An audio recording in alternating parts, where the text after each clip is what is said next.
ਸੋਚਦੇ ਆ ਤਾਂ ਇਹ ਹੁੰਦਾ ਸੀ ਨਾਨੀ ਕੋਲੇ ਜਾਣਾ ਛੁੱਟੀਆਂ 'ਚ, ਤੇ ਉਹਨਾਂ ਨੇ ਜਿਵੇਂ ਕੋਈ ਵਿਆਹ ਹੋਇਆ ਹੋਣਾ ਤੇ ਪਤਾਸੇ ਨਹੀਂ ਹੁੰਦੇ ਸੀ ਗੋਲ ਗੋਲ ਪਤਾਸੇ ਉਹ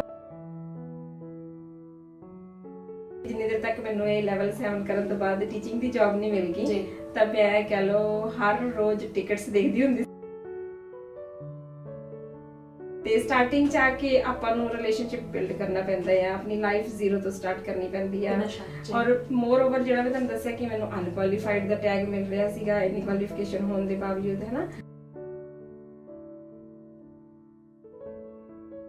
ਜਿਹੜਾ ਕੁਝ ਮੈਨੂੰ ਚਾਹੀਦਾ ਸੀਗਾ ਜਿਵੇਂ ਨਿੱਕੇ ਨਿੱਕੇ ਬੱਚਿਆਂ ਨਾਲ ਕੰਮ ਕਰਨਾ, ਉਹਨਾਂ ਦੀ ਸਕਿੱਲਸ ਡਿਵੈਲਪ ਕਰਨੀ ਤੇ ਆਪਣੀਆਂ ਸਕਿੱਲਸ ਵੀ ਡਿਵੈਲਪ ਕਰਨੀਆਂ ਉਹਨਾਂ ਦੇ ਨਾਲ, ਤਾਂ ਉਹ ਮੈਨੂੰ ਫਿਰ ਉਹ ਤੋਂ ਬਾਅਦ ਕਹਿ ਲਓ ਵੀ ਲਾਈਫ ਥੋੜੀ ਜਿਹੀ ਟਰੈਕ ਤੇ ਆਣੀ ਸ਼ੁਰੂ ਹੋ ਗਈ।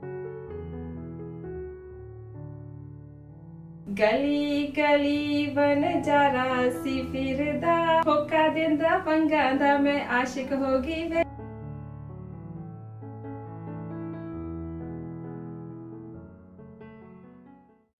ਕਹਿੰਦੇ ਊਠਾਂ ਵਾਲਿਓ ਵੇ ਊਠ ਲੱਦੇ ਨੇ ਲਾਹੌਰ ਨੂੰ, ਕੱਲੀ ਕੱਤਾਂ ਤੇ ਆਵਾਜ਼ ਮਾਰੋ ਮੇਰੇ ਭੌਰ ਨੂੰ।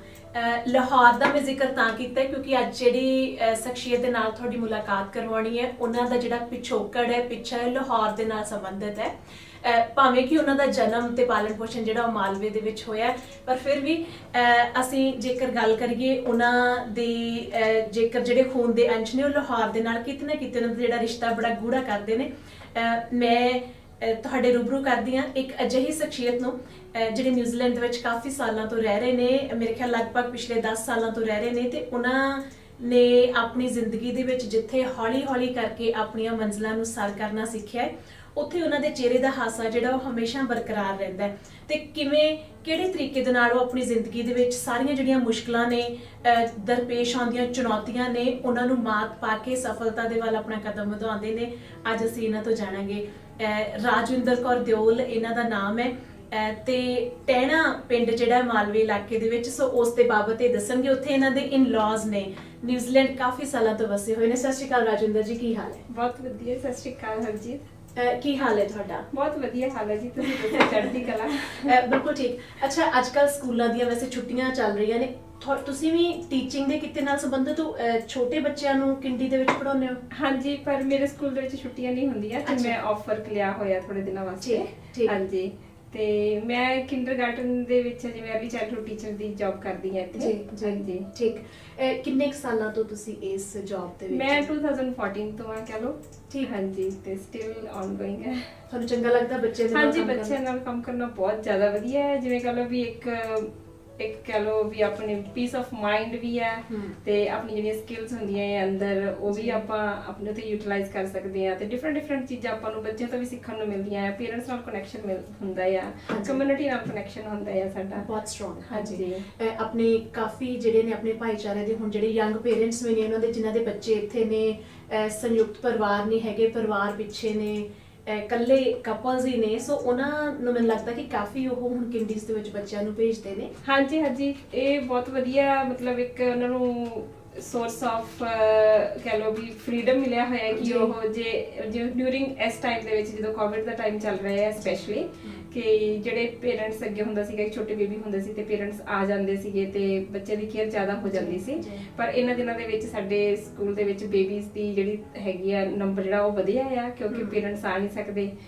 ਇੱਥੋਂ ਦੇ ਜਿਹੜੇ ਮਤਲਬ ਆਪਣੇ ਮਾਂ-ਬਾਪ ਹੁੰਦੇ ਆ ਬੱਚਿਆਂ ਦੇ, ਉਹਨਾਂ ਨੇ ਤਾਂ 3-4 ਮਹੀਨੇ ਬਾਅਦ ਜੌਬ ਤੇ ਜਾਣਾ ਹੀ ਹੁੰਦਾ ਵਾਪਸ। ਬਿਲਕੁਲ, ਮੈਟਰਨਿਟੀ ਲੀਵ ਵੀ ਨਹੀਂ ਮਿਲਦੀ। ਹਾਂਜੀ, ਤੇ ਸਾਡੀ ਕੋਸ਼ਿਸ਼ ਇਹੀ ਹੁੰਦੀ ਹੈ ਕਿ ਜੇ ਸਕੂਲ ਦੇ ਵਿੱਚ ਬੱਚਾ ਤੁਹਾਨੂੰ ਘਰ ਵਾਲਾ ਮਾਹੌਲ ਹੀ ਮਿਲੇ, ਉਵੇਂ ਉਹਦਾ ਰੂਟੀਨ ਹੋਵੇ, ਉਵੇਂ ਉਹਦੀਆਂ ਜਿਹੜੀਆਂ ਵੀ ਸਕਿੱਲਸ ਜਾਂ ਇੰਟਰਸਟ ਹੈਗੇ ਆ, ਅਸੀਂ ਉਹਨਾਂ ਨੂੰ ਬਹੁਤ ਵਧੀਆ ਤਰੀਕੇ ਦੇ ਨਾਲ ਜਿਵੇਂ ਵੀ ਕਰ ਸਕਦੇ ਆ ਉਹਨਾਂ ਨੂੰ ਅੱਗੇ ਐਨਹਾਂਸ ਕਰੀਏ।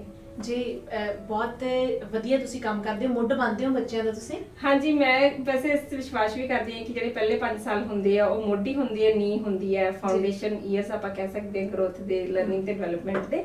ਤੇ ਮੈਂ ਆਪਣੇ ਆਪ ਨੂੰ ਪ੍ਰਾਊਡ ਫੀਲ ਵੀ ਕਰਦੀ ਹਾਂ ਕਿ ਮਤਲਬ ਵੀ ਮੈਂ ਇੱਕ ਕੁਛ ਆਪਣਾ ਯੋਗਦਾਨ ਪਾ ਰਹੀ ਹਾਂ ਕਿ ਫਿਊਚਰ ਜਨਰੇਸ਼ਨ ਜਿਹੜੀ ਹੈਗੀ ਆ ਕਿ ਮਤਲਬ ਥੋੜਾ ਜਿਹਾ ਆਪਣੇ ਆਪ ਨੂੰ ਉਸ ਤਰੀਕੇ ਦੇ ਨਾਲ ਲੈ ਕੇ ਜਾ ਸਕੇ ਕਿ ਆਪਣੇ ਰੂਟਸ ਨਾਲ ਵੀ ਜੁੜਨ ਤੇ ਇੱਥੋਂ ਦੇ ਕਲਚਰ ਨੂੰ ਵੀ ਅਡਾਪਟ ਕਰਨ ਤੇ ਹੋਰ ਨਵੀਆਂ ਸਕਿੱਲਸ ਸਿੱਖਣ, ਤਾਂ ਕਿ ਉਹ ਇੱਕ ਕੰਪੀਟੈਂਟ ਤੇ ਕੌਨਫੀਡੈਂਟ ਲਰਨਰ ਬਣ ਸਕਣ। ਜੀ, ਬਹੁਤ ਜ਼ਰੂਰੀ ਹੁੰਦਾ ਹੈ ਆਪਣੀਆਂ ਜੜ੍ਹਾਂ ਦੇ ਨਾਲ ਜੁੜਨਾ ਬੱਚੇ ਦੇ ਲਈ, ਕਿਉਂਕਿ ਜਿਵੇਂ ਇਹਨਾਂ ਨੇ ਕੌਨਫੀਡੈਂਸ ਦੀ ਗੱਲ ਕੀਤੀ ਹੈ ਤੇ ਕੰਪੀਟੈਂਟ ਹੋਣ ਦੀ ਗੱਲ ਕੀਤੀ ਹੈ ਬਾਕੀ ਭਾਈਚਾਰਿਆਂ ਦੇ ਬੱਚਿਆਂ ਦੇ ਨਾਲ। ਸੋ ਆਪਣੀ ਭਾਸ਼ਾ ਦੇ ਨਾਲ ਜੇਕਰ ਅਸੀਂ ਬੱਚੇ ਨੂੰ ਜੋੜਦੇ ਹਾਂ, ਬੱਚੇ ਦਾ ਕੌਨਫੀਡੈਂਸ ਲੈਵਲ ਜਿਹੜਾ ਉਹ ਕਿਸੇ ਵੀ ਭਾਸ਼ਾ ਦੇ ਵਿੱਚ ਗੱਲ ਕਰ ਲਵੇ ਬਹੁਤ ਉੱਪਰ ਹੁੰਦਾ ਹੈ।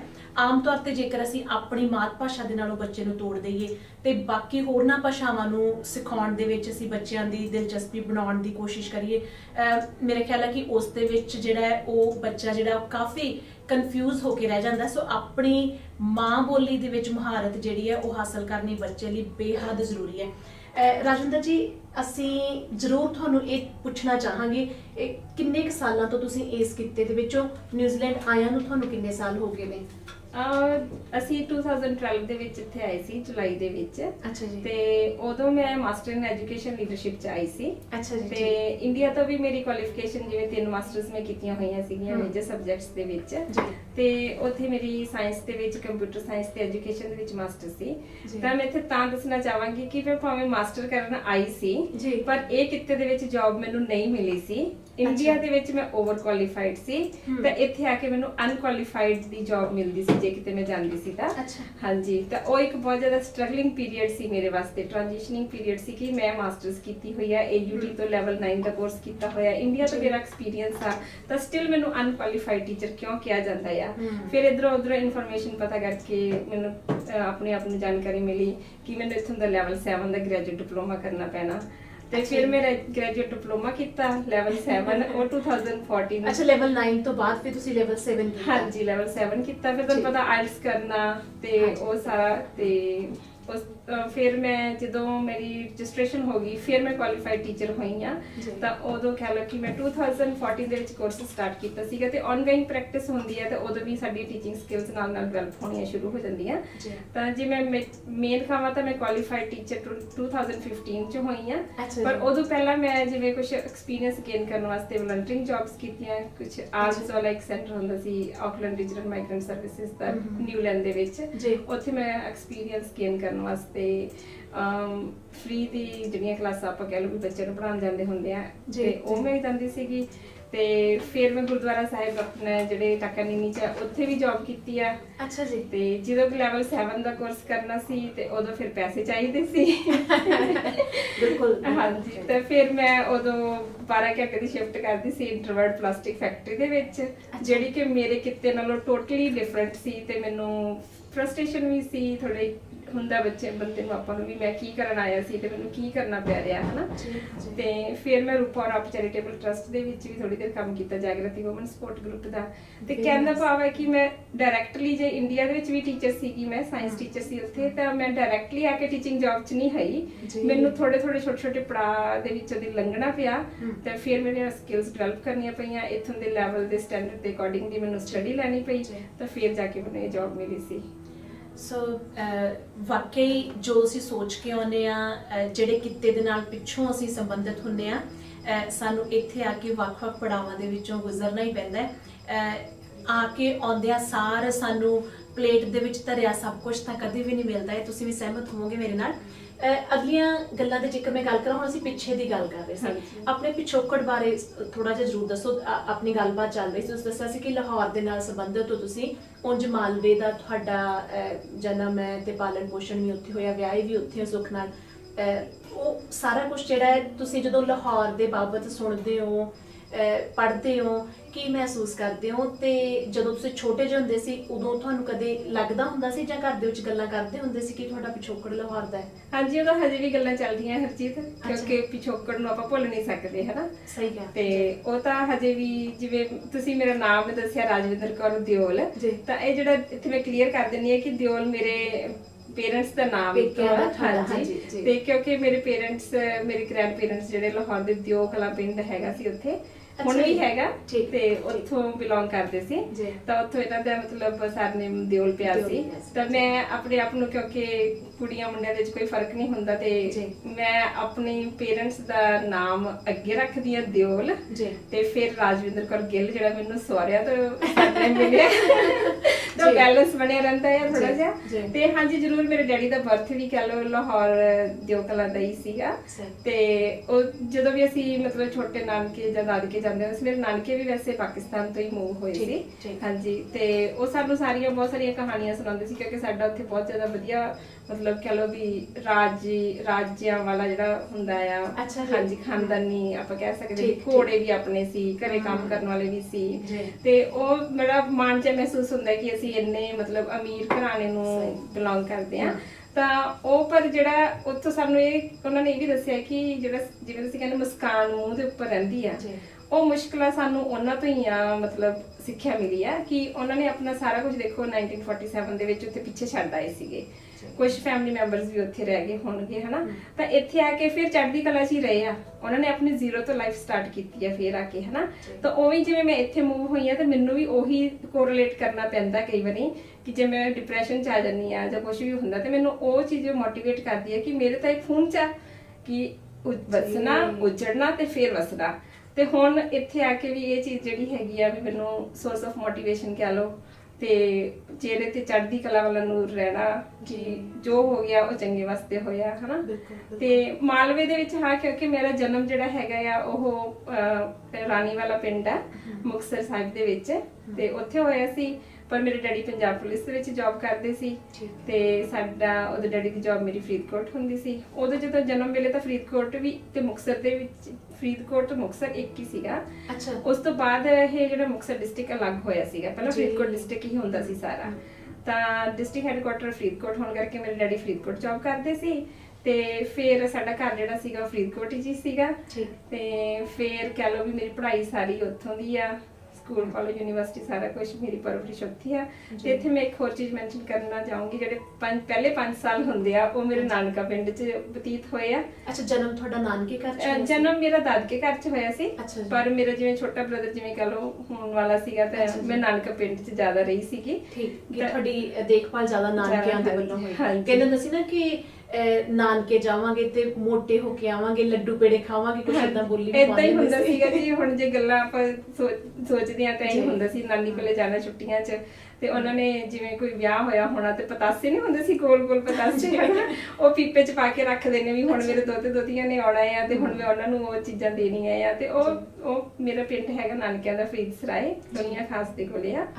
ਤੇ ਮੇਰੀ ਫਾਊਂਡੇਸ਼ਨ ਆਫ ਲਰਨਿੰਗ ਤੇ ਜਿਹੜੀ ਸੋਸ਼ਲ ਸਕਿੱਲਸ ਜ਼ਿਆਦਾਤਰ ਮੇਰੀਆਂ ਉੱਥੋਂ ਹੀ ਡਿਵੈਲਪ ਹੋਈਆਂ ਆ। ਜਿਵੇਂ ਅੱਜ ਦੇ ਬੱਚਿਆਂ ਦਾ ਜਿਹੜਾ ਕਿੰਡਰਗਾਰਟਨ ਵਾਲਾ ਪੀਰੀਅਡ ਹੈ ਤੁਹਾਡਾ ਨਾਨਕੇ ਪਿੰਡ 'ਚ ਹੋਇਆ ਸੀ। ਹਾਂਜੀ। ਤੇ ਨਾਨੀਆਂ ਦੀ ਜੇ ਮੈਂ ਗੱਲ ਕਰਾਂ, ਮੈਂ ਮਾਫ ਕਰਨਾ ਮੈਂ ਤੁਹਾਨੂੰ ਕੱਟਿਆ, ਆਪਣੇ ਜਿਹੜੇ ਦਾਦੇ ਦਾਦੀਆਂ ਹੁੰਦੇ ਨੇ, ਦੇਖੋ ਪੋਤੇ ਪੋਤੀਆਂ ਦਾ ਮੋਹ ਜ਼ਰੂਰ ਆਉਂਦਾ। ਕਹਿੰਦੇ ਨੇ ਮੂਲ ਨਾਲੋਂ ਵਿਆਜ ਪਿਆਰਾ ਹੁੰਦਾ ਪਰ ਨਾਨੀਆਂ ਦਾ ਇੱਕ ਖਾਸ ਰਿਸ਼ਤਾ, ਇੱਕ ਖਾਸ ਲਗਾਵ ਜਿਹੜਾ ਆਪਣੇ ਦੋਤੇ ਦੋਤੀਆਂ ਦੇ ਨਾਲ ਵੀ ਹੁੰਦਾ ਕਿਉਂਕਿ ਦੋਤੇ ਦੋਤੀਆਂ ਜ਼ਿਆਦਾਤਰ ਜਿਹੜੇ ਨੇ ਉਹ ਨਾਨੀਆਂ ਦੇ ਨਾਲ ਘੱਟ ਰਹਿੰਦੇ ਨੇ ਕਿਉਂਕਿ ਉਹ ਨਾਨਕੇ ਪਿੰਡ ਫਿਰ ਛੁੱਟੀਆਂ 'ਚ ਹੀ ਜਾਂਦੇ ਨੇ ਤੇ ਉਹ ਨਾਨੀਆਂ ਦਾ ਇੱਕ ਬੜਾ ਗਹਿਰਾ ਜਿਹਾ ਰਿਸ਼ਤਾ, ਬੜੀ ਖਿੱਚ ਰਹਿੰਦੀ ਹੈ ਉਹਨਾਂ ਨੂੰ ਆਪਣੀ ਧੀ ਦੇ ਜਿਹੜੇ ਅੱਗੋਂ ਅੰਸ਼ ਨੇ ਉਹਨਾਂ ਦੇ ਨਾਲ ਸਮਾਂ ਬਿਤਾਉਣ ਦੀ। ਤੁਸੀਂ ਰਾਜਿੰਦਰ ਜਿਵੇਂ ਸਾਰੀਆਂ ਗੱਲਾਂ ਦੱਸੀਆਂ, ਫਿਰ ਤੁਹਾਡਾ ਜਦੋਂ ਵਿਆਹ ਹੋ ਗਿਆ ਸੀ ਕਿੰਨੇ ਕੁ ਸਾਲ ਤੁਸੀਂ ਇੰਡੀਆ ਰਹੇ ਤੇ ਫਿਰ ਕਦੋਂ ਤੁਸੀਂ ਇੱਥੇ ਆਏ? ਮੈਰਿਜ ਸਾਡੀ 2009 ਦੇ ਵਿੱਚ ਹੋਈ ਸੀ। ਅੱਛਾ। ਤੇ ਮੈਂ ਉੱਥੇ ਗਵਰਨਮੈਂਟ ਜੌਬ ਕਰਦੀ ਸੀ। ਮੈਰਿਜ ਤੋਂ ਬਾਅਦ ਮੈਨੂੰ ਗਵਰਨਮੈਂਟ ਜੌਬ ਮਿਲ ਗਈ ਸੀ ਸਾਇੰਸ ਟੀਚਰ ਦੀ। ਅੱਛਾ ਜੀ। ਲੱਕੀ ਰਿਹਾ ਵਿਆਹ ਹਾਂਜੀ ਹਾਂਜੀ। ਬਹੁਤ 1 ਮਹੀਨੇ ਬਾਅਦ ਹੀ ਮੈਨੂੰ ਜਿਵੇਂ ਕੱਲ ਗਵਰਨਮੈਂਟ ਜੌਬ ਮਿਲ ਗਈ ਸੀ। ਕੀ ਬਾਤ। ਤੇ ਫਿਰ ਸਾਡੀ ਲਾਈਫ ਵਧੀਆ ਸੀਗੀ। ਅਵਤਾਰ ਵੀ ਵਧੀਆ ਜੌਬ ਕਰਦੇ ਸੀ ਤੇ ਮੈਂ ਵੀ, ਸਾਡਾ ਪਲਾਨ ਇੰਨਾ ਹੈ ਨਹੀਂ ਸੀਗਾ ਸਟਾਰਟਿੰਗ ਦੇ ਵਿੱਚ ਕਿ ਅਸੀਂ ਬਾਹਰ ਜਾਣਾ ਆ। ਪਰ ਜਿਵੇਂ ਕਹ ਲਓ ਕਿ ਮੇਰੇ ਜਿਹੜੇ ਪੜ੍ਹਾਏ ਹੋਏ ਸਟੂਡੈਂਟ ਸੀਗੇ, ਮੈਂ ਉੱਥੇ Baba Farid public school of Faridkot ਦੇ ਵਿੱਚ ਉੱਥੇ ਮੈਂ 7-8 ਸਾਲ ਸਾਇੰਸ ਟੀਚਰ ਦੀ ਜੌਬ ਕੀਤੀ ਸੀ। ਤਾਂ ਉੱਥੇ ਦੇ ਪੜ੍ਹਾਏ ਹੋਏ ਬੱਚੇ ਜਿਹੜੇ ਸੀਗੇ ਉਹ ਸਾਡੇ ਪਿੰਡ ਦੇ ਵੀ ਸੀਗੇ, ਕੁਝ ਟੈਨੇ ਪਿੰਡ ਦੇ ਵੀ ਸੀ। ਉਹ ਜਦੋਂ ਵੀ ਉਹਨਾਂ ਦਾ ਕਿਸੇ ਦਾ ਵੀਜ਼ਾ ਲੱਗਣਾ ਤੇ ਉਹਨਾਂ ਨੇ ਮੈਨੂੰ ਮਿਲਣ ਆਉਣਾ ਕਿ ਮੈਡਮ ਮੈਂ ਤਾਂ ਫਲਾਣੇ ਕੰਟਰੀ 'ਚ ਚੱਲਿਆ ਆ। ਤਾਂ ਮੈਨੂੰ ਵੀ ਥੋੜਾ ਜਿਹਾ ਪ੍ਰਾਊਡ ਵੀ ਫੀਲ ਹੋਣਾ ਕਿ ਹਾਂ ਚਲੋ ਬੱਚੇ ਪੜ੍ਹ ਲਿਖ ਕੇ ਕਿਤੇ ਵਧੀਆ ਕੰਟਰੀ 'ਚ ਜਾ ਰਹੇ ਆ। ਕੁਝ ਮੇਰੇ ਸਟੂਡੈਂਟਸ ਆਲਰੇਡੀ ਬਾਹਰ ਸੀਗੇ ਤੇ ਉਹ ਫੋਨ ਕੰਟੈਕਟ ਤੇ ਸੀਗੇ ਮੇਰੇ ਨਾਲ ਤੇ ਉਹਨਾਂ ਨੇ ਮੈਨੂੰ ਕਹਿਣਾ ਮੈਡਮ ਤੁਸੀਂ ਨਾ ਇੱਥੇ ਜਿੰਨੀਆਂ ਤੁਹਾਡੇ ਸਕਿੱਲਸ ਹੈਗੀਆਂ ਜਾਂ ਕੁਝ ਵੀ ਆ ਤੁਸੀਂ ਐਵੇਂ ਹੀ ਇੱਥੇ ਗਵਰਨਮੈਂਟ ਜੌਬ ਤੇ ਬੈਠੇ ਆ, ਤੁਸੀਂ ਬਾਹਰ ਆ ਕੇ ਦੇਖੋ ਇੱਕ ਵਾਰੀ। ਅੱਛਾ। ਤਾਂ ਉਹ ਜਿਵੇਂ ਕਹ ਲਓ ਵੀ ਇੱਕ ਸੋਰਸ ਆਫ ਮੋਟੀਵੇਸ਼ਨ ਜਾਂ ਹੋਣਾ ਵੀ ਜੇ ਆਪਦੇ ਪੜ੍ਹਾਏ ਹੋਏ ਬੱਚੇ ਜਾ ਕੇ ਬਾਹਰ ਜਾ ਰਹੇ ਆ ਜਾਂ ਉਹ ਸਾਨੂੰ ਮੋਟੀਵੇਟ ਕਰ ਰਹੇ ਆ, ਐਨਕਰੇਜ ਕਰ ਰਹੇ ਆ, ਤਾਂ ਇੱਕ ਵਾਰੀ ਟਰਾਈ ਕਰਨਾ ਚਾਹੀਦਾ ਹਨਾ। ਤਾਂ ਅਸੀਂ ਐਵੇਂ ਬੈਠੇ ਬਿਠਾਏ ਨੇ ਚਲੋ ਵੀ ਕਿਹੜੇ ਕੰਟਰੀ ਦਾ ਕਰੀਏ, ਇਹਦਾ ਕਰੀਏ, ਉਹਦਾ ਕਰੀਏ, ਤੇ ਫਿਰ ਅਸੀਂ ਨਿਊਜ਼ੀਲੈਂਡ ਨੂੰ ਚੂਜ਼ ਕੀਤਾ ਕਿਉਂਕਿ ਅਸੀਂ ਲਾਈਫ ਸਟਾਈਲ 'ਚ ਆਪਣਾ ਬੈਟਰ ਵੇਖਣਾ ਚਾਹੁੰਦੇ ਸੀ। ਤੇ ਅਸੀਂ ਨਿਊਜ਼ੀਲੈਂਡ ਨੂੰ ਫਿਰ ਅਪਲਾਈ ਕੀਤਾ ਤੇ ਸਾਡਾ ਵੀਜ਼ਾ ਲੱਗ ਗਿਆ। ਫਿਰ ਅਸੀਂ ਤੁਸੀਂ ਪੁਆਇੰਟ ਸਿਸਟਮ ਤੇ ਆਏ ਸੀ ਉਦੋਂ ਜਾਂ ਇੱਕ ਜਣਾ ਪੜ੍ਹਾਈ ਲੈ ਕੇ? ਨਹੀਂ, ਮੈਂ ਸਟੱਡੀ ਲੈ ਕੇ ਆਈ ਸੀ। ਅੱਛਾ, ਤੁਸੀਂ ਮੇਨ ਹਾਂਜੀ। ਉਦੋਂ ਇੰਨਾ ਸਾਨੂੰ ਕਿਸੇ ਨੇ ਗਾਈਡ ਨਹੀਂ ਕੀਤਾ ਕਿ ਅਸੀਂ ਪੁਆਇੰਟ ਸਿਸਟਮ ਤੇ ਵੀ ਆ ਸਕਦੇ ਆ, ਤੇ ਜੇ ਗਾਈਡੈਂਸ ਹੁੰਦੀ ਜਿਵੇਂ ਤੁਹਾਡੀ ਕੁਆਲੀਫਿਕੇਸ਼ਨ ਸੀ। ਹਾਂਜੀ ਜੀ। ਉੱਥੋਂ ਵਾਕਈ ਸਾਨੂੰ ਘੱਟ ਜਣੇ ਹੁੰਦੇ ਨੇ ਜਿਹੜੇ ਗਾਈਡ ਕਰਦੇ ਨੇ। ਬਹੁਤ ਵਾਰ ਇਸ ਤਰ੍ਹਾਂ ਹੁੰਦਾ ਹੈ ਕਿ ਜਦੋਂ ਤੁਸੀਂ ਉੱਥੋਂ ਇੱਕ ਬੜਾ ਵਧੀਆ ਲਾਈਫ ਸਟਾਈਲ ਛੱਡ ਕੇ ਆਏ ਹੋ, ਇੱਥੇ ਆ ਕੇ ਸ਼ੁਰੂਆਤੀ ਦੌਰ ਦੇ ਵਿੱਚ ਜਿਹੜੀਆਂ ਮੁਸ਼ਕਲਾਂ ਦਰਪੇਸ਼ ਆਉਂਦੀਆਂ ਨੇ, ਚੁਣੌਤੀਆਂ ਆਉਂਦੀਆਂ ਨੇ, ਅਸੀਂ ਘਬਰਾ ਜਾਂਦੇ ਹਾਂ। ਕਦੇ ਮਹਿਸੂਸ ਹੋਇਆ ਤੁਹਾਨੂੰ ਕਿ ਮੈਂ ਉੱਥੇ ਸਰਕਾਰੀ ਨੌਕਰੀ ਸੀ, ਐਸ਼ ਕਰਦੇ ਸੀ, ਜਿਵੇਂ ਉੱਥੇ ਘਰਾਂ ਦੇ ਵਿੱਚ ਕੰਮ ਕਰਨ ਲਈ ਵੀ ਤੁਹਾਨੂੰ ਆਪ ਜ਼ਿਆਦਾ ਕੰਮ ਹੱਥੀਂ ਨਹੀਂ ਕਰਨੇ ਪੈਂਦੇ, ਸੋ ਇੱਥੇ ਤੁਸੀਂ ਨਿੱਕੇ ਨਿੱਕੇ ਕੰਮ ਫਿਰ ਤੁਹਾਨੂੰ ਆਪ ਕਰਨੇ ਪੈਂਦੇ ਨੇ। ਕਦੇ ਤੁਸੀਂ ਫੀਲ ਕੀਤਾ ਸੀ ਜਾਂ ਤੁਹਾਨੂੰ ਬਸ ਇੱਕ ਜਜ਼ਬਾ ਸੀ ਕਿ ਹਾਂ ਹੁਣ ਆਏ ਹਾਂ ਤੇ ਸੈਟਲ ਹੋਣਾ ਹੈ? ਨਹੀਂ, ਮੈਂ ਬਹੁਤ ਜ਼ਿਆਦਾ ਫੀਲ ਕੀਤਾ ਸੀ। ਅੱਛਾ। ਮੈਂ ਕਹ ਲਓ ਕਿ ਜਿੰਨੀ ਦੇਰ ਤੱਕ ਮੈਨੂੰ ਇਹ ਲੈਵਲ 7 ਕਰਨ ਤੋਂ ਬਾਅਦ ਟੀਚਿੰਗ ਦੀ ਜੌਬ ਨਹੀਂ ਮਿਲ ਗਈ, ਤਾਂ ਮੈਂ ਕਹ ਲਓ ਹਰ ਰੋਜ਼ ਟਿਕਟਸ ਦੇਖਦੀ ਹੁੰਦੀ ਸੀਗੀ। ਅੱਛਾ, ਇੰਡੀਆ ਨੂੰ ਜਾਣ ਵਾਸਤੇ ਵੀ ਮੈਂ ਨਹੀਂ ਇੱਥੇ ਰਹਿਣਾ, ਕਿਉਂਕਿ ਉੱਥੇ ਸੋਸ਼ਲ ਸਰਕਲ ਬਹੁਤ ਵਧੀਆ ਸੀ ਮੇਰਾ, ਤੇ ਮੈਂ ਇੱਕ ਸੋਸ਼ਲ ਪਰਸਨ ਆ, ਕਹ ਲਓ ਵੀ ਮੈਂ ਇਕੱਲੀ ਨਹੀਂ ਰਹਿ ਸਕਦੀ ਹਨਾ। ਤੇ ਸਟਾਰਟਿੰਗ ਚ ਆ ਕੇ ਆਪਾਂ ਨੂੰ ਰਿਲੇਸ਼ਨਸ਼ਿਪ ਬਿਲਡ ਕਰਨਾ ਪੈਂਦਾ ਆ, ਆਪਣੀ ਲਾਈਫ ਜ਼ੀਰੋ ਤੋਂ ਸਟਾਰਟ ਕਰਨੀ ਪੈਂਦੀ ਆ। ਔਰ ਮੋਰ ਓਵਰ ਜਿਹੜਾ ਮੈਂ ਤੁਹਾਨੂੰ ਦੱਸਿਆ ਕਿ ਮੈਨੂੰ ਅਨਕੁਆਲੀਫਾਈਡ ਦਾ ਟੈਗ ਮਿਲ ਰਿਹਾ ਸੀਗਾ ਇੰਨੀ ਕੁਆਲੀਫਿਕੇਸ਼ਨ ਹੋਣ ਦੇ ਬਾਵਜੂਦ ਹਨਾ, ਤਾਂ ਉਹ ਚੀਜ਼ਾਂ ਨੇ ਮੈਨੂੰ ਬਹੁਤ ਜ਼ਿਆਦਾ ਡਿਪਰੈਸ਼ਨ ਚ ਭੇਜ ਦਿੱਤਾ ਸੀਗਾ। ਤੇ ਪਰ ਮੈਂ ਫਿਰ ਜਦੋਂ ਡਿਸਾਈਡ ਕਰ ਲਿਆ ਕਿ ਮੈਂ ਹੁਣ ਲੈਵਲ 7 ਕਰਨਾ, ਤਾਂ ਉਸ ਤੋਂ ਬਾਅਦ ਫਿਰ ਮੈਂ ਪਿੱਛੇ ਮੁੜ ਕੇ ਨਹੀਂ ਦੇਖਿਆ। ਤੇ ਉਹ ਚੜ੍ਹਦੀ ਕਲਾ ਵਾਲਾ ਕਹ ਲਓ ਮੋੜ ਉਦੋਂ ਸ਼ੁਰੂ ਹੋ ਗਿਆ ਕਿ ਹੁਣ ਜੇ ਕਰਨਾ ਹੈ ਤਾਂ ਇੱਥੇ ਆਏ ਆ, ਤਾਂ ਕਿਉਂਕਿ ਜੇ ਅਸੀਂ ਕੰਪੈਰੀਜ਼ਨ ਕਰਦੇ ਸੀਗੇ ਕਿ ਅਸੀਂ ਹੁਣ ਇੱਥੇ ਆ ਗਏ ਆ, ਫਿਰ ਹੁਣ ਵਾਪਸ ਜਾਵਾਂਗੇ ਤਾਂ ਉੱਥੋਂ ਦੀ ਲਾਈਫ ਕਿਵੇਂ ਦੀ ਹੋਗੀ, ਜੌਬ ਛੱਡ ਕੇ ਆ ਗਏ ਆ, ਹੁਣ ਜੌਬ ਦੁਬਾਰਾ ਨਹੀਂ ਮਿਲਣੀ, ਬਹੁਤ ਕੁਝ ਆਪਾਂ ਨੂੰ ਸੋਚਣਾ ਪੈਂਦਾ। ਘਰਦਿਆਂ ਨੇ ਇੰਨੇ ਪੈਸੇ ਲਾ ਕੇ ਆਪਾਂ ਨੂੰ ਇੱਥੇ ਭੇਜਿਆ ਆ, ਉਹ ਕਿਵੇਂ ਆਪਾਂ ਉਹਨਾਂ ਨੂੰ ਕਰ ਸਕਦੇ ਹਾਂ ਨਾ, ਕੰਪਨਸੇਟ ਕਰਨਾ ਪੈਂਦਾ, ਬਹੁਤ ਕੁਝ ਦੇਖਣਾ ਪੈਂਦਾ। ਤਾਂ ਫਿਰ ਕਰ ਕਰਾ ਕੇ ਬਸ ਵੀ ਜਦੋਂ ਲੈਵਲ 7 ਕਰ ਲਿਆ, ਉਹ ਕਹਿ ਲਓ ਕਿ ਮੈਨੂੰ ਇੱਕ ਅੰਦਰੋਂ ਸੈਲਫ ਕੌਨਫੀਡੈਂਸ, ਸੈਲਫ ਮੋਟੀਵੇਸ਼ਨ ਤੇ ਜਿਹੜਾ ਕੁਝ ਮੈਨੂੰ ਚਾਹੀਦਾ ਸੀਗਾ, ਜਿਵੇਂ ਤੁਸੀਂ ਨਿੱਕੇ ਨਿੱਕੇ ਬੱਚਿਆਂ ਨਾਲ ਕੰਮ ਕਰਨਾ, ਉਹਨਾਂ ਦੇ ਸਕਿੱਲਸ ਡਿਵੈਲਪ ਕਰਨੀ ਤੇ ਆਪਣੀਆਂ ਸਕਿੱਲਸ ਵੀ ਡਿਵੈਲਪ ਕਰਨੀਆਂ ਉਹਨਾਂ ਦੇ ਨਾਲ, ਤਾਂ ਉਹ ਮੈਨੂੰ ਫਿਰ ਉਹਦੇ ਬਾਅਦ ਕਹਿ ਲਓ ਵੀ ਲਾਈਫ ਥੋੜੀ ਜਿਹੀ ਟਰੈਕ ਤੇ ਆਣੀ ਸ਼ੁਰੂ ਹੋ ਗਈ ਸੀ। ਜੀ। ਵੈਸੇ ਵੀ ਸਮਾਂ ਕਹਿੰਦੇ ਕਿ ਜੇ ਤੁਸੀਂ ਪੋਜ਼ਿਟਿਵ ਸੋਚਣਾ ਸ਼ੁਰੂ ਕਰ ਲੈਂਦੇ ਹੋ ਤੇ ਸੁਖਾਲਾ ਲੰਘ ਜਾਂਦਾ ਹੈ। ਹਰ ਮੁਲਕ ਦੇ ਆਪਣੇ ਆਪਣੇ ਰੂਲ ਹੁੰਦੇ ਨੇ ਤੇ ਇਹਨਾਂ ਮੁਲਕਾਂ ਦੇ ਵਿੱਚ ਆ ਕੇ ਨੇ ਰੂਲ ਕਿ ਸਾਨੂੰ ਰਜਿਸਟ੍ਰੇਸ਼ਨ ਆਪਣੀ ਕਰਵਾ ਕੇ, ਜਿਵੇਂ ਇਹਨਾਂ ਨੇ ਦੱਸਿਆ ਕਿ ਅਨਕੁਆਲੀਫਾਈਡ, ਕਿਉਂਕਿ ਰਜਿਸਟ੍ਰੇਸ਼ਨ ਨਹੀਂ ਸੀ ਹੋਈ, ਭਾਵੇਂ ਕਿ ਇੰਨਾ ਜ਼ਿਆਦਾ ਪੜ੍ਹ ਲਿਖ ਕੇ ਅਸੀਂ ਉੱਥੋਂ ਆਏ ਸੀ। ਸੋ ਇੱਥੇ ਆ ਕੇ ਇੱਥੋਂ ਦਾ ਲਾਈਫ ਸਟਾਈਲ ਜਿਹੜਾ ਸਾਨੂੰ ਥੋੜੀ ਮਿਹਨਤ ਮੁਸ਼ੱਕਤ ਕਰਨੀ ਪੈਂਦੀ ਹੈ, ਪਰ ਇੱਥੋਂ ਦੇ ਸਿਸਟਮ ਦੇ ਵਿੱਚ ਜਦੋਂ ਅਸੀਂ ਥੋੜੇ ਸਾਲ ਰਹਿ ਲੈਂਦੇ ਹਾਂ ਤੇ ਫਿਰ ਸਾਨੂੰ ਮਹਿਸੂਸ ਹੁੰਦਾ ਕਿ ਜੇਕਰ ਹੁਣ ਇੰਨੇ ਸਾਲਾਂ ਬਾਅਦ ਅਸੀਂ ਜਾ ਕੇ ਉੱਥੇ ਭਾਰਤ ਦੇ ਵਿੱਚ ਵਸਦੇ ਹਾਂ, ਤੁਸੀਂ ਵੀ ਬਹੁਤ ਜ਼ਿਆਦਾ ਹੱਦ ਤੱਕ ਮੇਰੇ ਨਾਲ ਸਹਿਮਤ ਹੋਵੋਗੇ ਕਿ ਸਾਨੂੰ ਬਹੁਤ ਔਖਾ ਲੱਗੇਗਾ ਹੁਣ ਜਾ ਕੇ ਜੇਕਰ ਸਾਨੂੰ ਉੱਥੋਂ ਦੇ ਸਿਸਟਮਸ ਦੇ ਵਿੱਚ ਵਸਣਾ ਪਏ। ਰਾਜਵਿੰਦਰ, ਤੁਹਾਡੇ ਮੈਂ ਦੇਖਿਆ ਕੱਲ ਤੁਹਾਡੇ ਨਾਲ ਮੁਲਾਕਾਤ ਹੋਈ, ਤੁਹਾਡੇ ਘਰ ਜਦੋਂ ਅਸੀਂ ਗਏ, ਤੁਸੀਂ ਕਾਫੀ ਸ਼ੌਂਕ ਰੱਖਦੇ ਹੋ, ਹੱਥੀਂ ਕਿਰਤ ਕਰਨਾ, ਨਿੱਕੇ ਨਿੱਕੇ ਕੰਮ ਕਰਦੇ ਹੋ। ਕੀ ਸ਼ੌਂਕ ਨੇ ਤੁਹਾਡੇ? ਮੈਂ ਜ਼ਰੂਰ ਚਾਹਾਂਗੀ ਸਾਡੇ ਵਿਊਅਰਸ ਦੇ ਨਾਲ ਸਾਂਝੇ ਕਰੋ। ਹਰਜੀਤ, ਮੇਰੇ ਸਾਰੇ ਹੀ ਕੰਮ ਕਰਨ ਦੇ ਸ਼ੌਂਕ ਆ। ਅੱਛਾ। ਵੀ ਮੈਨੂੰ ਹੁੰਦਾ ਕਿ ਜਿਹੜਾ ਵੀ ਕੰਮ ਹੈਗਾ ਵੀ ਉਹ ਲਗਨ ਨਾਲ ਕਰਾਂ ਤੇ ਮੈਨੂੰ ਜ਼ਿਆਦਾ ਤੋਂ ਜ਼ਿਆਦਾ ਇਨਫੋਰਮੇਸ਼ਨ ਮਿਲ ਸਕੇ, ਤੇ ਜੋ ਵੀ ਕੰਮ ਮਤਲਬ ਮੈਂ ਕਰ ਸਕਦੀ ਹਾਂ ਆਪਣੇ ਹੱਥਾਂ ਨਾਲ ਉਹ ਕਰਾਂ। ਇਹ ਸ਼ੁਰੂ ਤੋਂ ਹੀ ਆ, ਬਚਪਨ ਤੋਂ ਹੀ ਆ। ਜਿਵੇਂ ਮੈਂ ਤੁਹਾਨੂੰ ਕੱਲ ਵੀ ਦੱਸਿਆ ਸੀ, ਨਾਨਕੇ ਪਿੰਡ ਰਹਿੰਦੀ ਸੀਗੀ ਤੇ ਮਾਮੀਆਂ ਮਾਸੀਆਂ ਮੇਰੀਆਂ ਕਸੀਦਾ ਕੱਢਦੀਆਂ, ਚਰਖਾ ਕੱਤਦੀਆਂ ਹਨਾ, ਤਾਂ ਮੈਨੂੰ ਉਹਨਾਂ ਤੋਂ ਵੀ ਇਹ ਸ਼ੌਂਕ ਪੈਦਾ ਹੋ ਗਿਆ ਸੀਗਾ ਕਿ ਕੰਮ ਕਰਨ ਦਾ।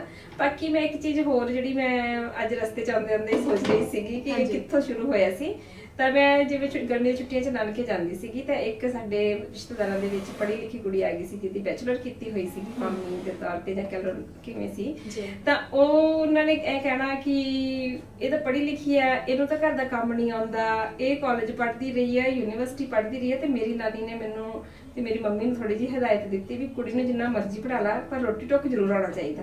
ਹਾਂਜੀ, ਠੀਕ ਹੈ, 100% ਦੀ ਗੱਲ ਹੈ। ਹਾਂਜੀ ਹਾਂ। ਤੇ ਉੱਥੋਂ ਇੱਕ ਜਿਵੇਂ ਕਹਿ ਲਓ ਵੀ ਨਾਨੀ ਕੋਲੇ ਰਹਿਣਾ, ਫਿਰ ਨਾਨੀ ਨੇ ਮੈਨੂੰ ਆਟਾ ਗੁੰਨਣਾ ਕਿਵੇਂ ਕਰਨਾ, ਪਰਾਤ ਸਾਫ਼ ਹੋਣੀ ਚਾਹੀਦੀ ਆ, ਹੱਥ ਸਾਫ਼ ਹੋਣੇ ਚਾਹੀਦੇ ਹਨਾ, ਨਿੱਕੇ ਨਿੱਕੇ ਚੀਜ਼ਾਂ। ਤੇ ਉਹ ਮੈਂ ਸ਼ੌਂਕ ਨਾਲ ਕੀਤਾ, ਮੈਂ ਮਜਬੂਰੀ ਨਾਲ ਨਹੀਂ ਕੀਤਾ। ਮੇਰੇ ਮੰਮੀ ਵੀ ਕਹਿੰਦੇ ਹੁੰਦੇ ਵੀ ਕੰਮ ਤਾਂ ਕਰਨਾ ਹੀ ਪੈਣਾ ਹੈ, ਭਾਵੇਂ ਹੱਸ ਕੇ ਕਰ ਲਓ ਭਾਵੇਂ ਰੋ ਕੇ ਕਰ ਲਓ, ਤੇ ਜੇ ਰੋ ਕੇ ਕਰ ਲਓਗੇ ਤਾਂ ਆਸੇ ਪਾਸੇ ਵਾਲੇ ਵੀ ਦੁਖੀ ਹੋਣਗੇ ਤੇ ਜੇ ਹੱਸ ਕੇ ਕਰੋਗੇ ਤੇ ਆਸੇ-ਪਾਸੇ ਵਾਲੇ ਵੀ ਹੱਸ ਕੇ ਕਰਨਗੇ ਤੇ ਤੁਹਾਨੂੰ ਇੱਕ ਸੰਤੁਸ਼ਟੀ ਮਿਲੂਗੀ ਕੰਮ ਕਰਨ ਦੀ, ਹਨਾ। ਤੇ ਉਹ ਚੀਜ਼ਾਂ ਹੌਲੀ-ਹੌਲੀ ਬਚਪਨ ਦੇ ਵਿੱਚ ਜਿਹੜੀਆਂ ਮੈਂ ਸਿੱਖਦੀ ਸੀਗੀ ਜਾਂ ਹੱਥੀਂ ਕਰਦੀ ਸੀਗੀ, ਤਾਂ ਉਹ ਹੌਲੀ-ਹੌਲੀ ਮੇਰੇ ਸ਼ੌਂਕ ਬਣ ਗਏ।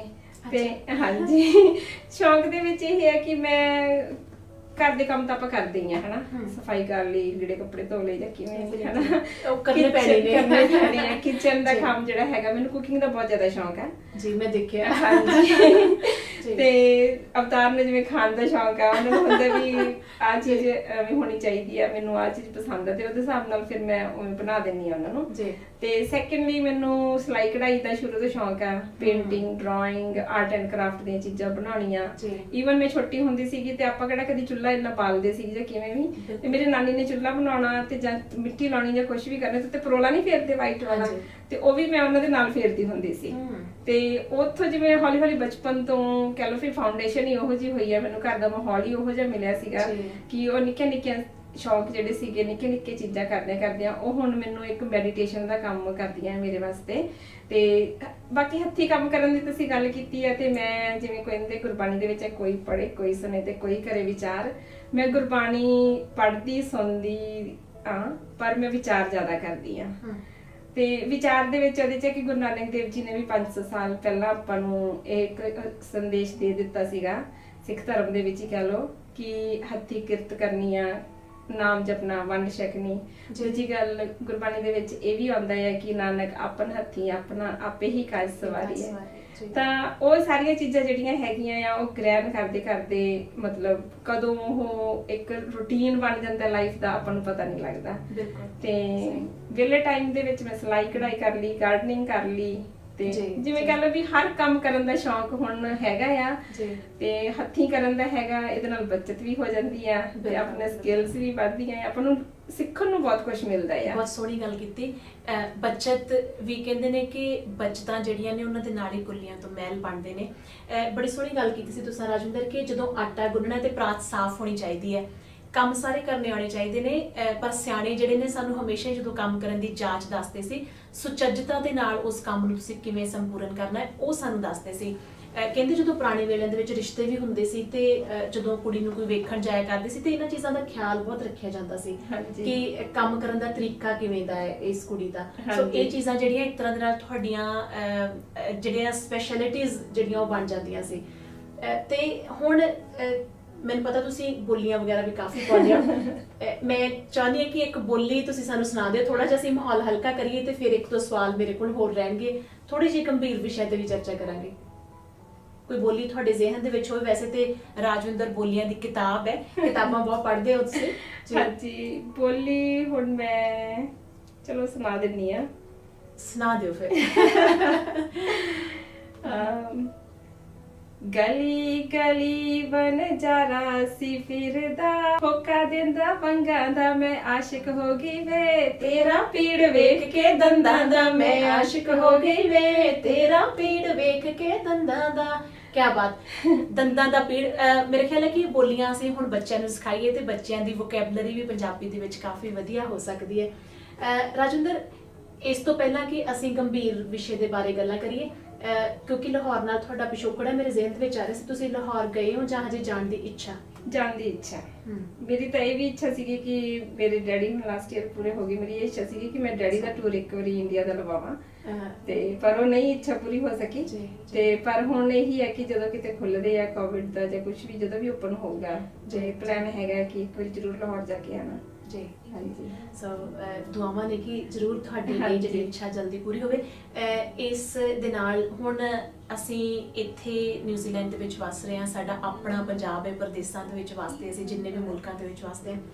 ਇੱਥੇ ਲੋਕਲ ਕਮਿਊਨਿਟੀ ਦੇ ਵਿੱਚ ਤੁਸੀਂ ਕਿਹੜੇ ਇਸ਼ੂ ਦੇਖਦੇ ਹੋ? ਖਾਸ ਕਰਕੇ ਅਸੀਂ ਗਲੋਬਲੀ ਗੱਲ ਕਰ ਲੈਂਦੇ ਹਾਂ, ਅੱਜ ਕੱਲ੍ਹ ਅਸੀਂ ਦੁਨੀਆ ਨੂੰ ਇੱਕ ਗਲੋਬਲ ਵਿਲੇਜ ਕਹਿ ਲੈਂਦੇ ਹਾਂ। ਪੰਜਾਬ ਤੋਂ ਬਾਹਰ ਅਸੀਂ ਜਿਵੇਂ ਆ ਗਏ ਹਾਂ, ਬਾਹਰਲੇ ਮੁਲਕਾਂ ਦੇ ਵਿੱਚ ਰਹਿੰਦੇ ਹਾਂ, ਤੁਹਾਨੂੰ ਕੀ ਲੱਗਦਾ ਕਿਹੜੇ ਖਾਸ ਇਸ਼ੂ ਹੈ ਜਿਹੜੇ ਸਾਨੂੰ ਵਿਚਾਰਨ ਦੀ ਲੋੜ ਹੈ ਤੇ ਉਹਨਾਂ ਨੂੰ ਵਿਚਾਰ ਕੇ ਸਾਡੀ ਜ਼ਿੰਦਗੀ ਜਿਹੜੀ ਉਹ ਸਰਲ ਹੋ ਸਕਦੀ ਹੈ, ਸੌਖੀ ਹੋ ਸਕਦੀ ਹੈ? ਹਾਂਜੀ ਹਰਜੀਤ, ਮੁੱਦੇ ਤਾਂ ਬਹੁਤ ਜ਼ਿਆਦਾ ਹੈ ਜੇ ਗੰਭੀਰਤਾ ਨਾਲ ਦੇਖਿਆ ਜਾਵੇ ਤਾਂ।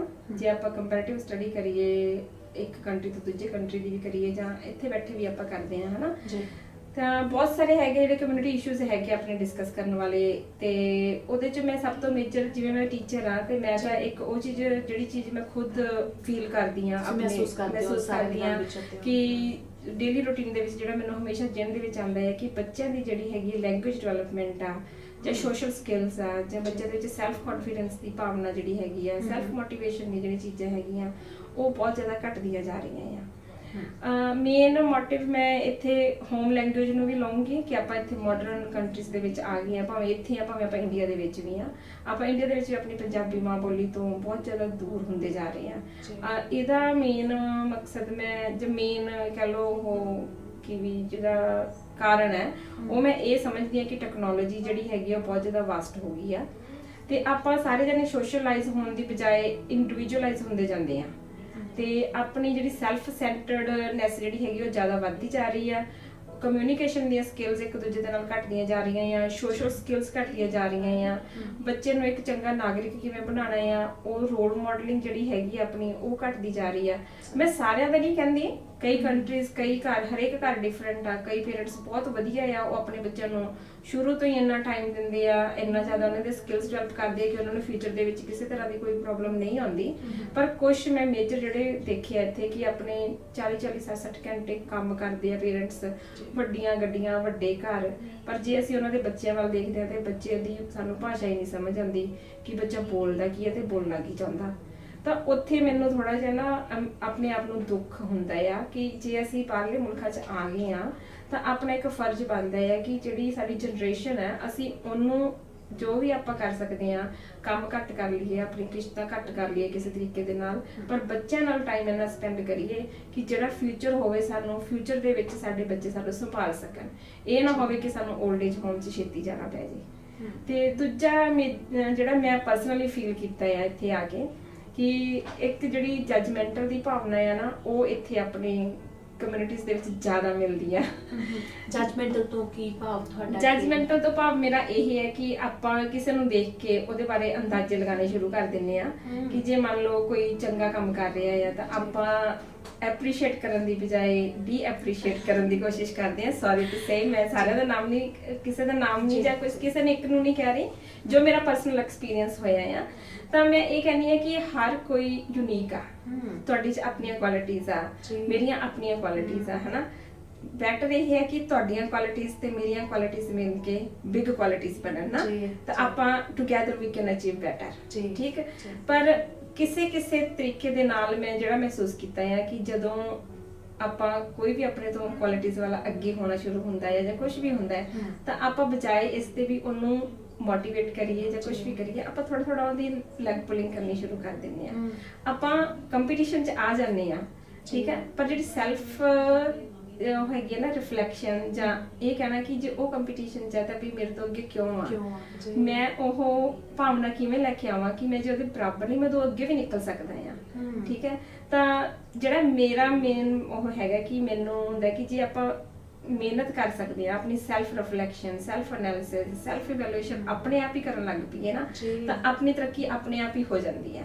ਤਾਂ ਆਪਾਂ ਨੂੰ ਦੂਜਿਆਂ ਦੇ ਵਿੱਚ ਐਬ ਘੱਟ ਦਿਸਦੇ ਆ ਤੇ ਖੂਬੀਆਂ ਜ਼ਿਆਦਾ ਦਿਸਦੀਆਂ ਆ। ਤਾਂ ਇਹ ਚੀਜ਼ ਹੈ ਕਿ ਜਿਵੇਂ ਕਿਸੇ ਦੀ, ਜੇ ਆਪਾਂ ਕਹਿੰਦੇ ਵੀ ਜੇ ਆਪਾਂ ਕਿਸੇ ਦਾ ਦੁੱਖ ਵੰਡਾ ਨਹੀਂ ਸਕਦੇ, ਘਟਾ ਨਹੀਂ ਸਕਦੇ, ਤਾਂ ਆਪਾਂ ਨੂੰ ਵਧਾਉਣਾ ਵੀ ਨਹੀਂ ਚਾਹੀਦਾ। ਪਰ ਇੱਥੇ ਆ ਕੇ ਜਾਂ ਕਿ ਬਾਹਰਲੇ ਕੰਟਰੀਜ਼ ਦੇ ਸਾਰੇ ਦੇ ਵਿੱਚ ਜਾਂ ਕਿਤੇ ਵੀ, ਮੈਂ ਹੁਣ ਅੱਜ ਕੱਲ੍ਹ ਦਾ ਸਿਸਟਮ ਹੀ ਦੇਖਦੀ ਆ ਇਹ ਕਿ ਹਰੇਕ ਕੋਈ ਬੰਦਾ ਦੌੜ 'ਚ ਆ। ਜੇ ਆਪਾਂ ਇੱਥੇ ਕੋਈ ਕੰਪੀਟੀਸ਼ਨ ਵੀ ਕਰਵਾਉਣੇ, ਜਿਵੇਂ ਮੈਂ ਛੋਟੀ ਹੁੰਦੀ, ਤੁਸੀਂ ਵੀ ਹੁੰਦੇ ਹੋਵੋਗੇ, ਛੋਟੇ ਹੁੰਦੇ ਕੰਪੀਟੀਸ਼ਨ 'ਚ ਜਾਂਦੇ ਹੋਵੋਗੇ, ਹਨਾ, ਤਾਂ ਆਪਾਂ ਨੂੰ ਘਰਦਿਆਂ ਨੇ ਕਦੀ ਇਹ ਨਹੀਂ ਕਿਹਾ ਸੀ ਤੂੰ ਜਿੱਤ ਕੇ ਆਉਣਾ, ਹਨਾ। ਤੇ ਜੇ ਜਿੱਤ ਕੇ ਆ ਜਾਂਦੇ ਸੀ ਉਹਨਾਂ ਵਾਸਤੇ ਕੋਈ ਵੱਡੀ ਗੱਲ ਨਹੀਂ ਹੁੰਦੀ ਸੀ, ਉਹਨਾਂ ਨੂੰ ਹੁੰਦਾ ਸੀ ਵੀ ਚੱਲ ਠੀਕ ਆ, ਵੀ ਕੁਝ ਚੰਗਾ ਕੀਤਾ ਹੋਣਾ, ਤੈਨੂੰ ਇਨਾਮ ਮਿਲ ਗਿਆ, ਹਨਾ।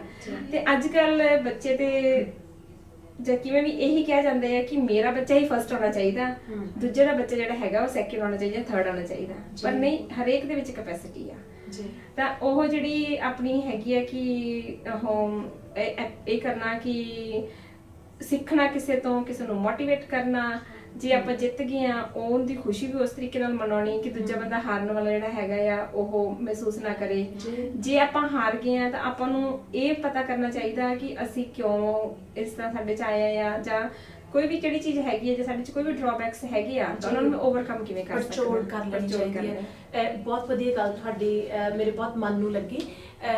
ਜਿਹੜਾ ਇੱਕ ਕੌਨਫੀਡੈਂਸ ਲੈਵਲ ਅਸੀਂ ਹਮੇਸ਼ਾ ਗੱਲ ਕਰਦੇ ਹਾਂ ਕਿ ਜਦੋਂ ਵੀ ਬੱਚਿਆਂ ਨੂੰ ਅਸੀਂ ਕਿਤੇ ਭੇਜਦੇ ਹਾਂ, ਕਿਉਂਕਿ ਹੁਣ ਅਸੀਂ ਆਪਣੇ ਟਾਈਮ ਦੇ ਉੱਤੇ ਜਦੋਂ ਯੂਥ ਫੈਸਟੀਵਲਸ ਦੇ ਵਿੱਚ ਜਾਂਦੇ ਸੀ ਜਾਂ ਸਪੋਰਟਸ ਮੀਟਸ ਹੁੰਦੀਆਂ ਸੀ, ਇੰਟਰ ਸਕੂਲ ਜਾਂ ਇੰਟਰ ਕਾਲਜ, ਇੰਟਰ ਯੂਨੀਵਰਸਿਟੀ ਦੀਆਂ ਗੇਮਸ ਹੁੰਦੀਆਂ ਸੀ, ਅਸੀਂ ਹਮੇਸ਼ਾ ਇਸ ਸਪਿਰਿਟ ਦੇ ਨਾਲ ਚੱਲਦੇ ਸੀ ਕਿ ਗੇਮ ਜਿਹੜੀ ਹੈ ਉਸ ਦੇ ਵਿੱਚ ਹਾਰ ਜਿੱਤ ਬਣੀ ਹੈ। ਹਾਂਜੀ, ਅਸੀਂ ਇਹੀ ਅਗਲੀ ਪੀੜ੍ਹੀ ਤੱਕ ਸੰਦੇਸ਼ ਜਿਹੜਾ ਉਹ ਪਹੁੰਚਾਈਏ, ਕਿਉਂਕਿ ਕਿਤੇ ਨਾ ਕਿਤੇ ਜਿਹੜੀ ਐਕਸੈਪਟੈਂਸ ਹੈ, ਮੈਂ ਕਹਾਂਗੀ ਇੱਥੇ ਕਿ ਸਾਡੇ ਵਿੱਚ ਜਿਹੜੀ ਉਸ ਦੀ ਕਾਫੀ ਘਾਟ ਹੈ। ਸੋ ਉਹ ਐਕਸੈਪਟੈਂਸ ਜਿਹੜੀ ਹੈ ਕਿ ਜੇ ਕੋਈ ਮੇਰੇ ਤੋਂ ਬਿਹਤਰ ਕਰ ਗਿਆ ਤੇ ਉਸ ਦੇ ਵਿੱਚ ਜਿਹੜੀ ਖੂਬੀ ਕੀ ਸੀ ਜਿਸ ਨੂੰ ਮੈਂ ਗ੍ਰਹਿਣ ਕਰ ਲਵਾਂ ਤੇ ਮੈਂ ਉਹਦੇ ਵਰਗਾ ਜਾਂ ਉਹਦੇ ਤੋਂ ਹੋਰ ਬਿਹਤਰ ਕਰ ਲਵਾਂ, ਬਜਾਏ ਇਸ ਤੇ ਕਿ ਜੇਕਰ ਕੋਈ ਮੇਰੇ ਤੋਂ ਬਿਹਤਰ ਕਰ ਰਿਹਾ ਤੇ ਮੈਂ ਉਸ ਦੇ ਵੱਲ ਵੇਖ ਕੇ ਜੈਲਸ ਫੀਲ ਕਰਾਂ ਜਾਂ ਮੈਂ ਉਸ ਦੇ ਵੱਲ ਦੇਖ ਕੇ ਤੇ ਨੈਗੇਟਿਵਿਟੀ ਜਿਹੜੀਆਂ ਨੈਗੇਟਿਵ ਵਾਈਬਸ ਆ ਉਹ ਭੇਜਾਂ। ਮੈਨੂੰ ਲੱਗਦਾ ਕਿ ਬਹੁਤ ਸੋਹਣੀ ਗੱਲ ਤੁਸੀਂ ਇਹ ਛੇੜੀ ਹੈ ਇੱਥੇ। ਸੋ ਜ਼ਰੂਰ ਅਸੀਂ ਅਗਲੀ ਪੀੜ੍ਹੀ ਨੂੰ ਇਹ ਸੰਦੇਸ਼ ਦੇ ਕੇ ਜਾਈਏ। ਸਾਡੇ ਸਰੋਤਿਆਂ ਦੇ ਲਈ ਕੋਈ ਖੂਬਸੂਰਤ ਜਿਹਾ ਸੰਦੇਸ਼, ਤੁਸੀਂ, ਮੈਨੂੰ ਬਹੁਤ ਚੰਗਾ ਲੱਗਿਆ ਅੱਜ ਤੁਹਾਡੇ ਨਾਲ ਗੱਲਾਂ ਕਰਕੇ ਰਾਜਵਿੰਦਰ, ਕੀ ਮੈਸੇਜ ਦੇਣਾ ਚਾਹੁੰਦੇ ਹੋ ਸਾਡੇ ਸਰੋਤਿਆਂ ਨੂੰ?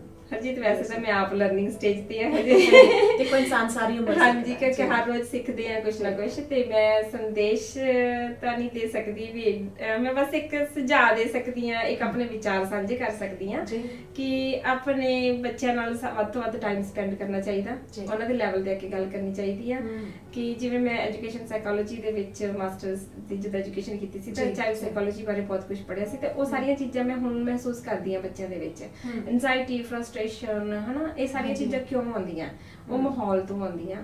ਜਿਹੜਾ ਬੱਚੇ ਦੇ ਮਾਹੌਲ ਹੋ ਗਿਆ, ਟਾਈਟ ਹੋ ਗਈ, ਉਹਨੂੰ ਆਪਾਂ ਕਿਵੇਂ ਮੋਟੀਵੇਸ਼ਨ ਕਰਦੇ ਹਾਂ, ਪੋਜ਼ਿਟਿਵ ਸਟ੍ਰੈਟਜੀਜ਼ ਕਿਵੇਂ ਆਪਾਂ ਇਹ ਯੂਜ਼ ਕਰਦੇ ਹਾਂ। ਕਹਿਣ ਦਾ ਮਤਲਬ ਕਿ ਇੱਕ ਮਾਹੌਲ ਉਹੋ ਜਿਹਾ ਬਣਾਉਣਾ ਚਾਹੀਦਾ, ਪੇਰੈਂਟਸ ਨੂੰ ਇਹਦਾ ਮੋਟੀਵੇਟ ਹੋਣਾ ਚਾਹੀਦਾ, ਪੇਰੈਂਟਸ ਨੂੰ ਉਹਨਾਂ ਦੇ ਨਾਲ ਕਮਿਊਨੀਕੇਸ਼ਨ, ਬੱਚੇ ਨਾਲ ਓਪਨ ਰਿਲੇਸ਼ਨਸ਼ਿਪ, ਓਪਨ ਕਮਿਊਨੀਕੇਸ਼ਨ ਹੋਣੀ ਚਾਹੀਦੀ ਹੈ। ਜਿਹੜੀ ਚੀਜ਼ ਆਪਾਂ ਡਰਾਬੈਕ ਕਰ ਰਹੇ ਹਾਂ ਡਿਊ ਟੂ ਟੈਕਨੋਲੋਜੀ ਨੇ ਆਪਾਂ ਨੂੰ ਦਿੱਤਾ ਸਾਰਾ ਕੁਝ, ਬਹੁਤ ਕੁਝ ਹੈ। ਜਿਵੇਂ ਹੁਣ ਜੇ ਮੈਂ ਸਕਿੱਲਸ ਕਵਾਂ ਡਿਵੈਲਪ ਕੀਤੀਆਂ ਤੇ ਟੈਕਨੋਲੋਜੀ ਦੇ ਕਰਕੇ ਹੀ ਕੀਤੀਆਂ, ਹਨਾ, ਕਿ ਉੱਥੋਂ ਆਪਾਂ ਨੂੰ ਆਈਡੀਆਜ਼ ਮਿਲਦੇ ਆ ਨਵੇਂ।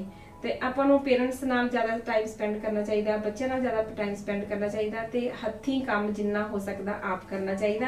ਮੈਂ ਇੱਥੇ ਇੱਕ ਚੀਜ਼ ਹੋਰ ਵੀ ਮੈਂਸ਼ਨ ਕਰਨਾ ਚਾਹੂੰਗੀ ਕਿ ਜਦੋਂ ਅਸੀਂ ਨਿਊਜ਼ੀਲੈਂਡ ਤੋਂ ਇੱਥੇ ਆਏ ਸੀ ਜਾਂ ਹੁਣ ਤੱਕ ਵੀ, ਈਵਨ ਅਸੀਂ ਰੈਜ਼ੀਡੈਂਸੀ ਵੀ ਆਪਣੀ ਆਪ ਪਾਈ ਆ, ਤੇ ਅਸੀਂ ਏਜੰਟ ਦੀ ਇੱਕ ਵਾਰੀ ਹੈਲਪ ਲਈ ਸੀਗੀ ਪਰ ਅਨਸਕਸੈਸਫੁਲ ਰਿਹਾ ਸੀ ਸਾਡਾ ਐਕਸਪੀਰੀਅੰਸ ਉਹਦੇ ਨਾਲ। ਪਰ ਹਾਂਜੀ, ਪਰ ਅਸੀਂ ਜਿਹੜੇ ਕੰਮ ਅਸੀਂ ਆਪ ਕੀਤੇ ਆ ਖੁਦ, ਅਸੀਂ ਹੋਮਵਰਕ ਕੀਤਾ ਆ, ਜੇ ਘਰ ਵੀ ਲਿਆ ਤਾਂ ਉਹਦੇ ਬਾਰੇ ਵੀ ਹੋਮਵਰਕ ਕੀਤਾ, ਤੇ ਅਸੀਂ ਪਲਾਨ ਕੀਤਾ ਵੀ ਅਸੀਂ ਆਹ ਚੀਜ਼ਾਂ ਹੈਗੀਆਂ, ਸਾਨੂੰ ਇੱਥੇ ਬੈਨੀਫਿਟ ਹੋ ਸਕਦਾ ਆ, ਇੱਥੋਂ ਜੇ ਅਸੀਂ ਜ਼ਿਆਦਾ ਉੱਪਰ ਚੱਲਾਂਗੇ। ਦੂਜੀ ਗੱਲ, ਅਸੀਂ ਚਾਦਰ ਤੋਂ ਵੱਧ ਪੈਰ ਨਹੀਂ ਪਸਾਰੇ, ਜਿੰਨੀ ਕੁ ਸਾਡੀ ਗੁੰਜਾਇਸ਼ ਸੀਗੀ ਅਸੀਂ ਉਨੀ ਕੁ ਕੀਤੀ ਆ। ਤੇ ਇਹ ਮੇਰਾ ਸੰਦੇਸ਼ ਹੈ, ਸੁਝਾਅ ਜੇ ਤੁਸੀਂ ਸਿੱਖਣ ਵਾਲੇ ਕੋਈ ਸਿੱਖ ਸਕਦੇ ਆ ਇਸ ਚੀਜ਼ਾਂ ਤੋਂ, ਤਾਂ ਮੈਂ ਇਹੀ ਕਹੂੰਗੀ ਕਿ ਆਪਣਾ ਕੰਮ ਆਪ ਕਰੋ, ਸੈਲਫ ਕੌਨਫੀਡੈਂਟ ਹੋ ਕੇ, ਸੈਲਫ ਮੋਟੀਵੇਟਡ ਹੋ ਕੇ। ਜਿੰਨੀ ਨੌਲੇਜ ਕੋਈ ਵੀ ਕੰਮ ਸ਼ੁਰੂ ਕਰਨ ਤੋਂ ਪਹਿਲਾਂ ਮਿਲ ਸਕਦੀ ਆ, ਉਨੀ ਗੇਨ ਕਰਨ ਦੀ ਕੋਸ਼ਿਸ਼ ਕਰੋ, ਤੇ ਵਿਚਾਰ ਸਾਂਝੇ ਕਰੋ ਇੱਕ ਦੂਜੇ ਦੇ ਨਾਲ। ਅੱਜ ਕੱਲ ਹਰੇਕ ਕੋਈ ਡਿਪਰੈਸ਼ਨ 'ਚ ਆ, ਹਰੇਕ ਨੂੰ ਨਾਨਕ ਦੁਖੀਆ ਸਭ ਸੰਸਾਰ, ਕਿਸੇ ਨੂੰ ਕੋਈ ਦੁੱਖ ਹੈ, ਕਿਸੇ ਨੂੰ ਕੋਈ ਦੁੱਖ ਹੈ। ਮੇਨਲੀ ਇਹਨਾਂ ਦਿਨਾਂ ਦੇ ਵਿੱਚ ਜ਼ਿਆਦਾ ਦੁੱਖ ਕੀ ਹੈ ਕਿ ਆਪਣੀਆਂ ਫੈਮਿਲੀਜ਼ ਪਿੱਛੇ ਜਿਹੜੀਆਂ ਹੈਗੀਆਂ, ਕੋਈ ਬਿਮਾਰ ਹੈ, ਕੋਈ ਕਿਵੇਂ ਆ, ਹੁਣ ਕਿਸੇ ਕਾਰਨ ਕਰਕੇ ਆਪਾਂ ਉੱਥੇ ਵਾਪਸ ਨਹੀਂ ਜਾ ਸਕਦੇ, ਉਹਨਾਂ ਨੂੰ ਇੱਥੇ ਨਹੀਂ ਬੁਲਾ ਸਕਦੇ, ਤਾਂ ਇਹ ਵੀ ਬਹੁਤ ਵੱਡੀ ਐਂਜ਼ਾਈਟੀ ਆ, ਆਪਣੇ 'ਚ ਵੀ ਆ, ਆਪਣੇ ਬੱਚਿਆਂ 'ਚ ਵੀ ਆ, ਹਨਾ। ਤਾਂ ਇਹ ਚੀਜ਼ਾਂ ਨੂੰ ਆਪਾਂ ਨੂੰ ਉਸ ਤਰੀਕੇ ਨਾਲ ਬੈਲੈਂਸ ਕਰਨਾ ਚਾਹੀਦਾ ਕਿ ਹਮੇਸ਼ਾ ਚੜ੍ਹਦੀ ਕਲਾ 'ਚ ਰਹਿਣਾ ਚਾਹੀਦਾ, ਹੱਸਦੇ ਖੇਡਦੇ ਰਹਿਣਾ ਚਾਹੀਦਾ, ਵਿਚਾਰ ਸਾਂਝੇ ਕਰਦੇ ਰਹਿਣੇ ਚਾਹੀਦੇ ਆ, ਤੇ ਜੋ ਵੀ ਚੰਗਾ ਆਪਾਂ ਕਿਤੇ ਦੇਖਦੇ ਆ, ਪੜ੍ਹਦੇ ਆ, ਸੁਣਦੇ ਆ, ਉਹਨੂੰ ਆਪਣੀ ਲਾਈਫ ਦੇ ਵਿੱਚ ਫੋਲੋ ਕਰਨਾ ਚਾਹੀਦਾ, ਤੇ ਟਾਈਮ ਵੇਸਟ ਨਹੀਂ ਕਰਨਾ ਚਾਹੀਦਾ। ਸੋ ਬਹੁਤ ਸਾਰੇ ਸੰਦੇਸ਼ ਨੇ ਰਾਜਵਿੰਦਰ ਹੋਣਾ ਕੋਲ। ਬਹੁਤ ਚੰਗਾ ਲੱਗਿਆ ਰਾਜਵਿੰਦਰ, ਤੇ ਮੈਨੂੰ ਪੂਰੀ ਉਮੀਦ ਹੈ ਕਿ ਸਾਡੇ ਵੇਖਣ ਵਾਲਿਆਂ ਨੂੰ ਵੀ ਬਹੁਤ ਚੰਗਾ ਲੱਗਿਆ ਅੱਜ ਤੁਹਾਨੂੰ ਮਿਲ ਕੇ। ਬੜੀਆਂ ਸੋਹਣੀਆਂ ਤੁਸੀਂ ਗੱਲਾਂ ਕੀਤੀਆਂ, ਬੜੀਆਂ ਸੁਚੱਜੀਆਂ ਜਿਹੜੀਆਂ ਤੁਹਾਡੀਆਂ ਖੂਬੀਆਂ ਨੇ, ਕੁਆਲਿਟੀਜ਼ ਨੇ। ਅਸੀਂ ਸਾਰੇ ਇਸ ਵੇਲੇ ਸੰਤਾਪ ਹਟਾ ਰਹੇ ਹਾਂ ਕੋਵਿਡ ਦੇ ਕਰਕੇ। ਵਿਸ਼ਵ ਭਰ ਦੇ ਵਿੱਚ ਸਾਰੇ ਮੁਲਕਾਂ ਦੇ ਆਪਸ ਦੇ ਵਿੱਚ ਆਉਣ ਜਾਣ ਜਿਹੜੇ ਆ ਉਹਨਾਂ ਤੇ ਪਾਬੰਦੀਆਂ ਨੇ। ਸੋ ਇਸ ਤਣਾਅ ਭਰੇ ਮਾਹੌਲ ਦੇ ਵਿੱਚ ਅਸੀਂ ਸਾਰੇ ਇੱਕ ਦੂਜੇ ਦਾ ਦੁੱਖ ਦਰਦ ਸੁਣੀਏ ਤੇ ਵੰਡਾਈਏ, ਦਿਲਾਂ ਦੀਆਂ ਜਿਹੜੀਆਂ ਕੁੰਡੀਆਂ ਨੇ ਉਹਨਾਂ ਨੂੰ ਖੋਲੀਏ, ਇੱਕ ਦੂਜੇ ਦੇ ਨਾਲ ਸਾਂਝ ਪਾਈਏ, ਤੇ ਪੋਜ਼ਿਟਿਵ ਵਾਈਬਸ ਜਿਹੜੀਆਂ ਨੇ ਉਹਨਾਂ ਦਾ ਆਦਾਨ ਪ੍ਰਦਾਨ ਕਰੀਏ। ਬਹੁਤ ਬਹੁਤ ਸ਼ੁਕਰੀਆ ਰਾਜਵਿੰਦਰ, ਤੁਸੀਂ ਅੱਜ ਸਮਾਂ ਕੱਢਿਆ ਸਾਡੇ ਲਈ, ਬਹੁਤ ਚੰਗਾ ਲੱਗਿਆ। ਬਹੁਤ ਧੰਨਵਾਦ ਤੁਹਾਡਾ ਵੀ ਸਾਰਿਆਂ ਦਾ। ਥੈਂਕ ਯੂ ਹਰਜੀਤ, ਸ਼ੁਕਰੀਆ ਜੀ।